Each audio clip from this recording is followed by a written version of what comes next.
Olá pessoal, estamos de volta para o nosso 6º dia de leitura do livro O Silêncio de Adão.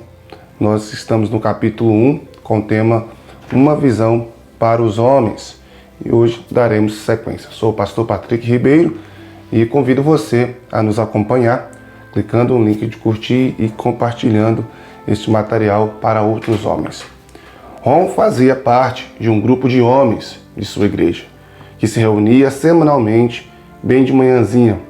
Eles falavam sobre suas batalhas contra a lascívia, sobre as tensões em casa, preocupações no trabalho.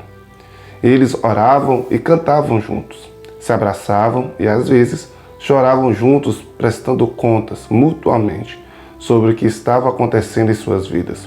Ron sempre deixava essas reuniões animadas e prontas, como um homem para conquistar seu mundo. Ele não podia ter ficado mais surpreso quando sua esposa um dia lhe pediu que deixasse de frequentar o grupo. Ela não estava gostando do efeito que o grupo tinha sobre ele. Ela sentia que ele saía de lá mais entusiasmado do que terno, mais resolvido a fazer a coisa certa do que a se envolver com sua família e amigos. Nossos melhores esforços para nos tornar varonis jamais produzirão a autêntica masculinidade enquanto não crescer em nossos corações um sentimento permanentemente de adoração. E se pensamos que encontrar Cristo é algo que podemos fazer no seminário de fim de semana, então nossa adoração será superficial. Encontrar Cristo em um longo combate de aniquilamento do orgulho que passa pelo desespero e chega ao gozo incontrolável da plenitude do Espírito, passando novamente por um desespero mais sombrio a um gozo mais radiante ainda. Os homens que evitam esse combate experimentarão apenas um arrependimento superficial. Seu verdadeiro compromisso será para com coisas que não importam de fato. Eles jamais desenvolverão uma paixão capaz de tocar o centro de qualquer outra pessoa com amor vitalizador. Ron acabou deixando o grupo. Ele começou a se encontrar para o café da manhã com o senhor mais velho da igreja, que havia notado por anos, mas, de fato, nunca chegara a conhecer. Ron o ouvira orar algumas vezes na igreja. Suas orações eram diferentes. Pareciam conversas íntimas com um amigo muito amado. Por quase 4 meses, Ron encontrou-se com aquele homem, por vezes, todos os dias de uma mesma semana. Ron pediu que ele lhe falasse sobre sua vida, seu casamento, seu relacionamento com Deus.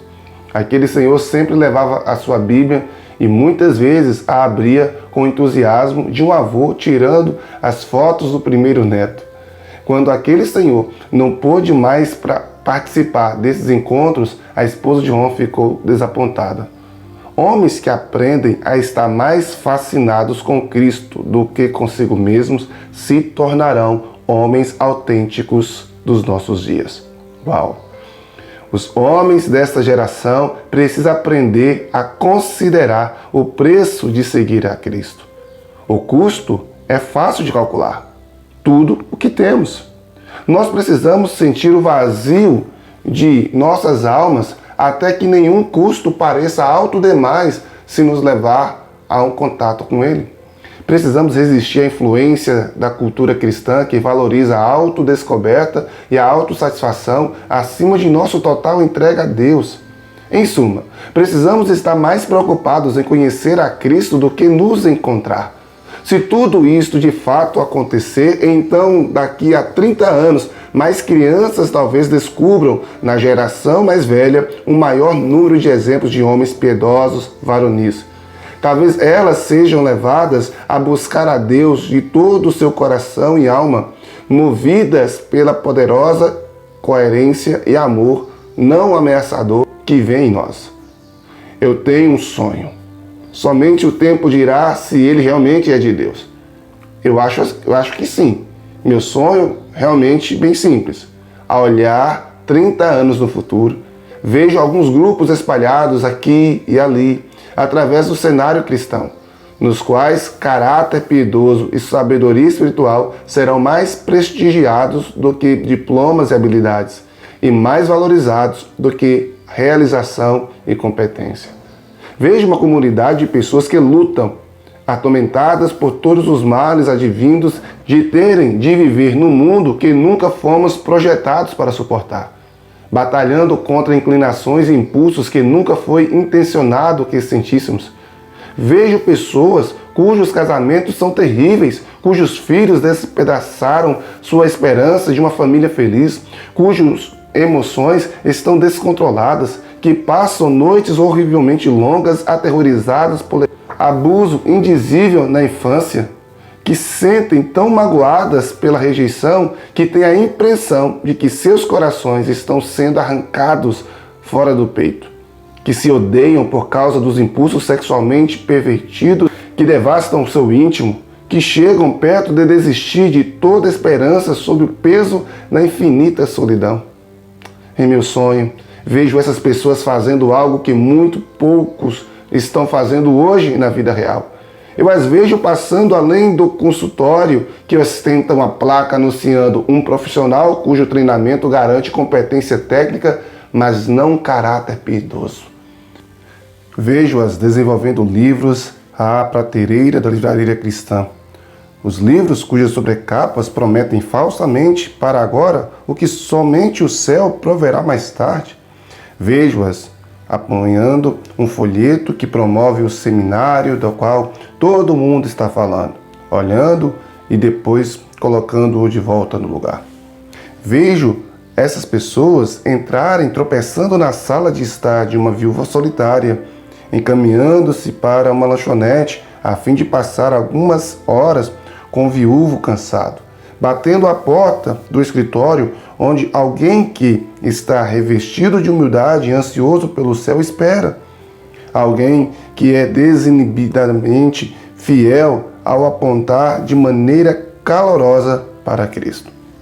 Antevejo uma geração na qual mentores não sejam tão escassos, na qual pastores e presbíteros gozem novamente de alta consideração porque pastoreiam e presbiteram, na qual líderes cristãos não sofrem mais a exigência de administrar ministério do modo que executivos constroem corporações. Antes, são reverenciados como homens de influência piedosa. Se eu olhar com a força no meu sonho, posso ver um exército de homens e mulheres sábios distribuídos entre o povo de Deus, armados apenas com discernimento delicado e sabedoria penetrante, qualidades de caráter que foram forjadas nas chamas do sofrimento.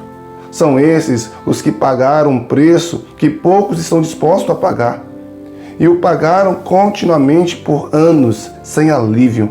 Esses homens são pais, essas mulheres são mães, pessoas piedosas cuja quieta presença é sentida. Um jovem casal me escreveu em desespero: estamos casados há 6 anos e simplesmente não está dando certo. Você conhece um bom terapeuta cristão na nossa área? Por que esse casal escreveria para mim, um psicólogo profissional, treinado e licenciado, em vez de pedir a um presbítero de sua igreja que se reunisse com os dois? Será que eles foram atraídos pelo meu título? Por meu caráter? Porque a maioria das pessoas que têm problemas pensam imediatamente em procurar ajuda profissional. Por que não procuram entre os sábios homens e mulheres cristãos? A maioria de nós não consultaria um presbítero sobre ataques de pânico ou lutas sexuais, da mesma forma que não pediria ao pastor que obturasse o canal de um dente. Por quê? Nossa cultura comprou a mentira de que os problemas pessoais não têm natureza diferente dos problemas físicos. Nos 2 tipos de problema, achamos que há alguma coisa errada que só pode ser consertada por um perito cuja compreensão exceda a sabedoria oferecida pela Bíblia. Perdemos de vista inteiramente o fato de que qualquer problema não físico é, no seu cerne, um problema moral que tem suas raízes no relacionamento da pessoa com Deus. Produzimos, portanto, uma geração de terapeutas, um exército de conselheiros treinados para combaterem problemas que eles mal compreendem porque passaram mais tempo nas salas de aula, tornando-se competentes, do que na presença de Deus, tornando-se presbíteros. Perdemos interesse em desenvolver mentores, homens e mulheres sábios que sabem como chegar ao verdadeiro cerne das coisas e que têm o poder de trazer recursos sobrenaturais para agir sobre o que está errado. Se meu sonho se concretizar, toda a nossa cultura mudará. Como um terremoto que muda drasticamente a paisagem, assim meu sonho, se concretizado, alterará profundamente nossas mais queridas instituições. Ele despedaçará todas as premissas mais profundamente enraizadas de como devemos viver nossas vidas. Tudo que não é material mudará. Coisas que têm base nos fatos científicos e em procedimentos testados empiricamente, naturalmente, não serão afetadas. As técnicas cirúrgicas e projetos de engenharia para construir arranha-céus não serão mudados pela revolução com que sonho, como também não mudará o uso legítimo de medicamentos para ataques de pânico, disfunções obsessivo-compulsivas e alguns casos de depressão. Mas a maneira como fazemos igreja, como influenciamos vidas, como provemos liderança social e moral, como vivemos juntos em famílias e em comunidades, isso será radicalmente alterado. As celebridades se tornarão obscuras. Algumas frases de presbítero significarão mais do que todos os segredos de vida eficaz compartilhados por um comunicador aplaudido num seminário de fim de semana. Grandes eventos cristãos serão limitados ao evangelismo ou à oração significativa, adoração apaixonada ou instrução bíblica. As pessoas cobiçarão mais uma noite na casa de um conselheiro do que a oportunidade de comparecer a uma reunião para motivar as pessoas. Elas saberão que a primeira tem mais poder para mudar suas vidas do que a segunda. Banquetes de premiação na comunidade cristã serão menos parecidos com eventos de Hollywood. As pessoas serão honradas de uma forma que significativamente as desprecie em vez de elevá-las como mais significativas por causa de suas realizações. Ninguém competirá com Cristo pelas mais altas honrarias. Em meu sonho, eu vejo uma geração de conselheiros, presbíteros sábios, que são mais valorizados do que especialistas treinados para nos ajudar a responder aos desafios da vida. Homens e mulheres piedosos, cujo poder e sabedoria atingem mais profundamente as nossas almas do que o conhecimento e a habilidade de um perito. Se é para meu sonho se realizar, será preciso um milagre de Deus. Não um pseudo-milagre do tipo esparafatoso de que detona um movimento, mas do tipo sólido, profundo, que pode dar início a uma reforma. Já tivemos movimentos o suficiente, acontecimentos suficientes daqueles que criam enormes séquitos e chegam a manchetes, mas não termos tido nenhuma reforma por bom número de anos. Talvez tenha chegado a hora. Meu sonho se resume numa frase tão simples quanto profunda. Se os homens se tornarem homens, o mundo se transformará. É verdade também que as mulheres se tornarem mulheres, o mundo se transformará. Um livro poderia e deveria ser escrito sobre um sonho paralelo, um sonho sobre mulheres mais velhas que se tornam mães e sobre mulheres mais jovens que aprendem a ser irmãs. Um livro desses sobre mães e irmãs espirituais seria um companheiro apropriado para este livro sobre pais e irmãos espirituais. Em meu sonho, homens mais velhos serão pais e as mais jovens serão irmãos. Quando os homens em todo o mundo recobrarem a sua voz, liberarem seu poder e recapitularem o gozo ao seguirem o chamado de Deus, se tornarem homens autênticos, a própria natureza da comunidade de Cristo mudará. Esse é o meu sonho. Mas estou preocupado. Estou preocupado com as próprias coisas que deveriam me tranquilizar.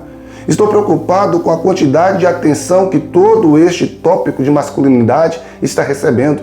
Estou preocupado com o fato de que qualquer bem que esteja se desenvolvendo seja desfeito num futuro revide, quando o movimento masculino foi exposto como uma edificação sobre a areia. Estou preocupado com o fato de não estarmos enfrentando os terríveis problemas dentro de nós que desfiguram a nossa masculinidade. Problemas que somente uma cirurgia dolorosa e prolongada pode curar. Estou preocupado com o fato de termos fixado os olhos demais, de estarmos correndo atrás de algo muito fácil de alcançar, de que um amor mais profundo por Cristo não esteja no centro das coisas. Talvez esteja nos contentando com uma falsificação da verdadeira masculinidade.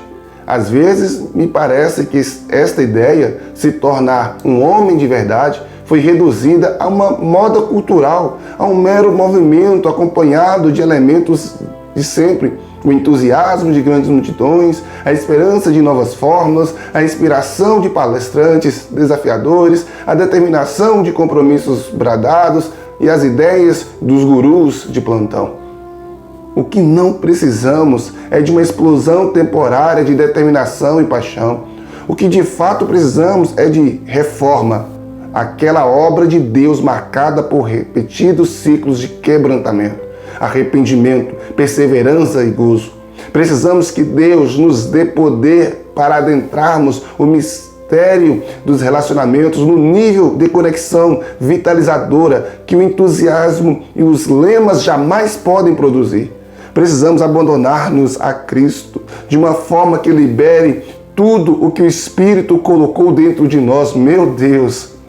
Precisamos determinar detalhadamente o custo de tornar-nos homens até que o apelo de qualquer coisa inferior desapareça e apenas o chamado de Deus permaneça.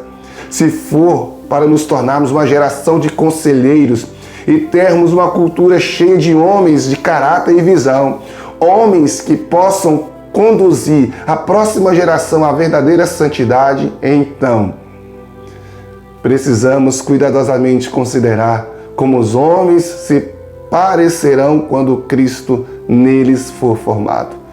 Em dias em que a capacidade de Satanás nos vende uma falsificação do que é verdadeiro e está no auge, em que é bem provável que confundamos um caminho confortavelmente estreito com o que é mais estreito ainda, precisamos começar com uma ideia clara da aparência que tem o milagre da masculinidade.